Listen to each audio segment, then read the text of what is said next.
Daily current news में अभी की खबर है, सुभद्रा कुमारी चौहान की पुण्यतिथि।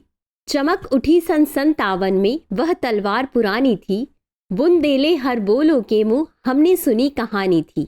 खूब लड़ी मर्दानी वह तो झांसी वाली रानी थी। झांसी की रानी लक्ष्मीबाई की शौर्य की गाथा का गान करने वाली ये पंक्तियां तो आपने सुनी होंगी। तो आज यानी 15 फरवरी को इन्हीं पंक्तियों की रचनाकार सुभद्रा कुमारी चौहान की पुण्यतिथि है। चलिए अब जानते हैं सुभद्रा कुमारी चौहान के बारे में। यह हिंदी की सुप्रसिद्ध कवयित्री और लेखिका थीं। इनका जन्म 16 अगस्त 1904 को तत्कालीन इलाहाबाद के निकट निहालपुर गांव में हुआ था। साल 1921 में यह असहयोग आंदोलन में शामिल हो गईं। यह नागपुर में गिरफ्तारी देने वाली पहली महिला सत्याग्रही थीं। 1923 और 1942 में ब्रिटिश शासन के खिलाफ विरोध प्रदर्शन में शामिल होने के लिए इन्हें 2 बार जेल जाना पड़ा।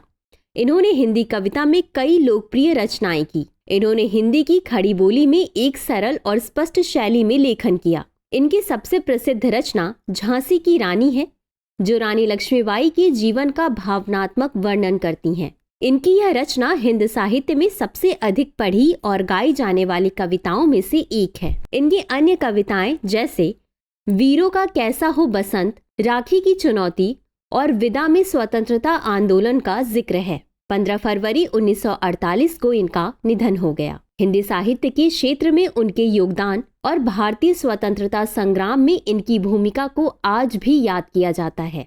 इंडिया पोस्ट ने साल 1976 में इनके सम्मान में एक डाक टिकट जारी किया। तो चलिए देखते हैं आज के अभ्यास प्रश्न को।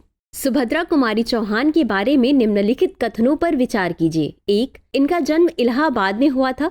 2. वीरों का कैसा हो बसंत इनकी एक प्रसिद्ध रचना है। उपर्युक्त में से कौन सा या कौन से कथन सही है या सही है? A केवल 1, B केवल 2, C 1 और 2 दोनों, D न तो 1 और न ही 2। इस प्रश्न का उत्तर कमेंट बॉक्स में जरूर दें।